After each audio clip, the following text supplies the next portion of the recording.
صوفی کی تلاش بہت لوگ کرتے ہیں۔ صوفی ہر دھرم میں موجود ہے، صوفی ہر مذہب میں موجود ہے، صوفی ہر انسان میں پایا جاتا ہے۔ ہر انسان اپنے اندر ایک صوفی رکھتا ہے، اور وہ کون سا صوفی ہے؟ جو پہلو آپ کے اندر رحم دلی لے کر آتا ہے، جو پہلو آپ کے اندر انسانیت کے دکھ درد کو بانٹنے کی طرف لے کے چلتا ہے، جو پہلو آپ کو بھوکے کو کھانا کھلانے کا دل کرتا ہے، جو پہلو آپ پیاسے کو پانی پلانے کا دل کرتا ہے، جو پہلو انسان کے روتے ہوئے آنسوؤں کو پہنچنے کا دل کرتا ہے، اسی کا نام تو صوفی ہے۔ صوفی آسمان سے نہیں اترتا۔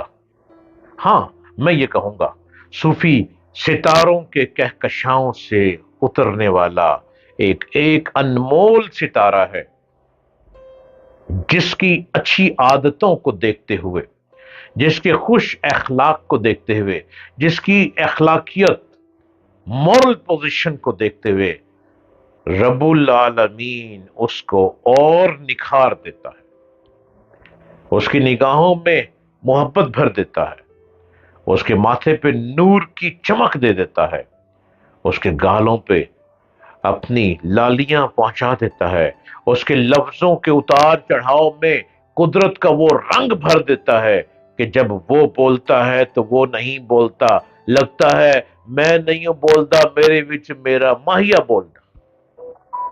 جب یہ انداز سامنے آ جائے تو دل کہہ اٹھتا ہے، اف خدارا، یہی وہ صوفی ہے، یہی وہ صوفیزم ہے، یہی وہ مرشد ہے، یہی وہ اللہ کا آسمان کے ستاروں سے اترا ہوا ایک وہ ستارہ ہے جس کی تلاش میں مارا مارا پھرتا تھا۔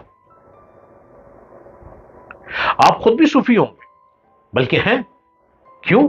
آپ کے گھر میں کوئی مہمان آ جائے، آپ اس کو کھانا کھلائے بغیر نہیں جانے دیتے۔ آپ کے اندر صوفیانہ پن ہے۔ کیوں؟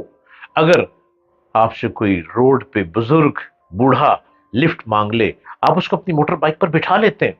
آپ کے اندر صوفی پن ہے۔ کیوں؟ کس وقت؟ جب کوئی روتا دھوتا آپ کے پاس آتا ہے، جب آپ اس روتے ہوئے شخص کی بات کو غور سے سن لیتے ہیں، تو آپ کے اندر صوفی پن دکھائی دینے لگتا ہے۔ صوفی اس کو نہیں کہیں گے جو کسی رشتوں کو توڑ دے، صوفی اس کو نہیں کہیں گے جو میاں بیوی کے ریلیشن میں دراریں ڈال دے، صوفی اس کو نہیں کہیں گے جو بچوں کو والدین کا دشمن بنا دے اور والدین کے دلوں میں بچوں کی نفرت پیدا کر دے۔ وہ صوفی نہیں ہے، وہ مداری ہے۔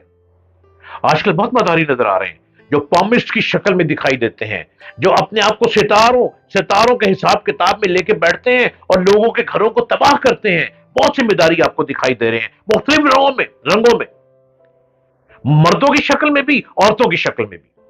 اپنے آپ کو پامسٹ کہتے ہیں، اپنے آپ کو اسٹرولوجر کہتے ہیں، اپنے آپ کو اسٹرولوجسٹ کہتے ہیں۔ اچھا اسٹرولوجسٹ وہ ہے جو کسی گھر کو ٹوٹنے نہیں دیتا۔ اچھا پامسٹ وہ ہے جو گھروں کو جوڑ دیتا ہے۔ اچھا نجومی وہ ہے جو ٹوٹے پھوٹی انگلیوں کے لائنوں کے توڑ پھوڑ کو جوڑ کر کٹھا کر کے محبت بھر دے۔ وہ علم نجوم کا ایکسپرٹ کے ساتھ ساتھ وہ پراپر ایک صوفی ہے۔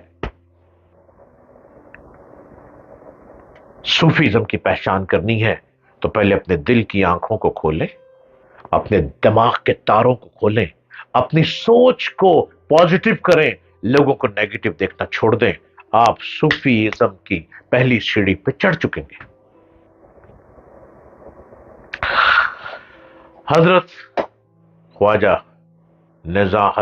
قطب الدین بختیار کاکی رحمت اللہ علیہ ایک بہت بڑے درویش گزرے ہیں، چشتی سلسلے کے بہت بڑے درویش، حضرت خواجگان ہند الولی نائب رسول صلی اللہ علیہ وآلہ وسلم، عطائے رسول صلی اللہ علیہ وآلہ وسلم، حضرت خواجہ معین الدین چشتی اجمیری کے مرید اور خلیفہ، اور برصغیر کے بہت بڑے بزرگ حضرت زہد الانبیاء حضرت بابا فرید الدین مسعود گنج شکر رحمت اللہ علیہ کے مرشد پاک، یہی ہیں وہ بختیار کاکی جو پیٹ پر لکڑی باندھ کے رکھتے تھے اوپر کمیز نیچے کر لیتے تھے، جب بھوک لگنی کمیز اٹھا کے اس لکڑی پہ ہاتھ مارنا، اے لکڑی تو روٹی کی تھی، وہ روٹی کی طرح بنی ہوئی تھی، اے روٹی میرے پیٹ میں اتر جا، بھوک ختم ہو جاتی تھی۔ یہ وہ درویش ہیں جنہیں خواجہ قطب الدین بختیار کاکی کہا جاتا ہے۔ حضرت خواجہ قطب الدین بختیار کاکی رحمت اللہ علیہ کا جنازہ تیار تھا، پردہ کر گئے، اور پورے ہندوستان سے لوگ اس میں شرکت کے لیے آئے ہوئے تھے۔ حضرت صاحب اس خطے کے بلکہ پورے بر صغیر کے اولیاء کرام میں اعلی مقام رکھتے تھے۔